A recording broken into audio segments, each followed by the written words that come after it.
Ang gutom ay kayang pumatay, pero ang gutom ba ay kayang lumapastangan sa sariling dugo? Sa isang liblib na barangay sa Ampatuan, Maguindanao, isang ina ang hindi lang pinaslang, siya ay kinatay at kinain ng sarili niyang mga anak. Isang pamilyang nilamon ng kulto, droga o sadyang kadiliman ng isip. Sa gabing ito, bubuksan natin ang nichong puno ng lihim. Ito ang kaso ng Amil Brothers, ang magkakapatid na kumatay at kumain sa sariling ina. February 2014, Barangay Kamansi, Ampatuan, Maguindanao. Ang mga residente ay binalot ng takot nang madiskubre ang bangkay ng 56 years old na si Musala Amil. Ngunit ang mas nakakasuka ay ang kondisyon ng kanyang katawan. Wala na ang kanyang mga internal organs at ang ilang bahagi ng kanyang laman ay tila sadyang hiniwa at niluto. Ang mga sospek, ang tatlong magkakapatid na sina Dante, 35 years old, Paroy, 21 years old, at Ibrahim Amil, 18 years old. Ayon sa investigasyon, bago ang krimen, nagsagawa umano ng kakaibang ritual ang magkakapatid. Sila ay bahagi ng isang maliit na kulto at naniniwalang sinapian ng masamang espiritu ang kanilang ina.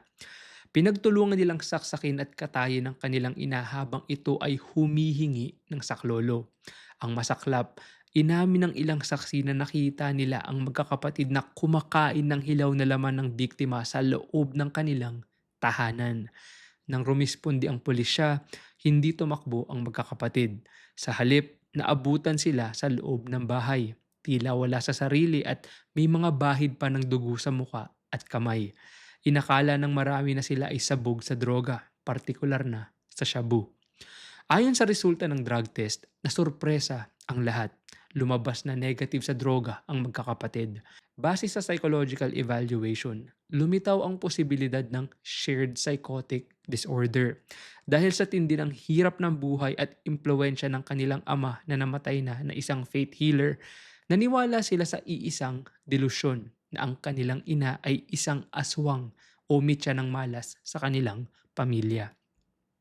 Ang hatol, ipinasok ang magkakapatid sa isang psychiatric facility sa Davao para sa obserbasyon at gamutan bago tuluyang isalang sa paglilitis para sa kasong parricide.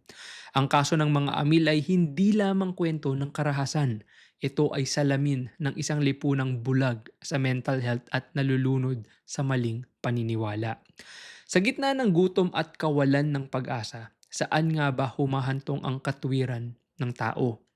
Kailan nagiging halimaw ang isang anak? Kapag ba ang sikmura ay kumakalam na o kapag ang isip ay tuluyan na ring nabulok sa gitna ng kahirapan? Ang hustisya para kay Musala Amil ay katarungang hindi lang para sa kanyang kamatayan, kundi para sa kanyang mga anak na biktima rin ng sarili nilang kadiliman. Sa bawat pintong nakasara, may mga lihim na hindi natin nais matuklasan.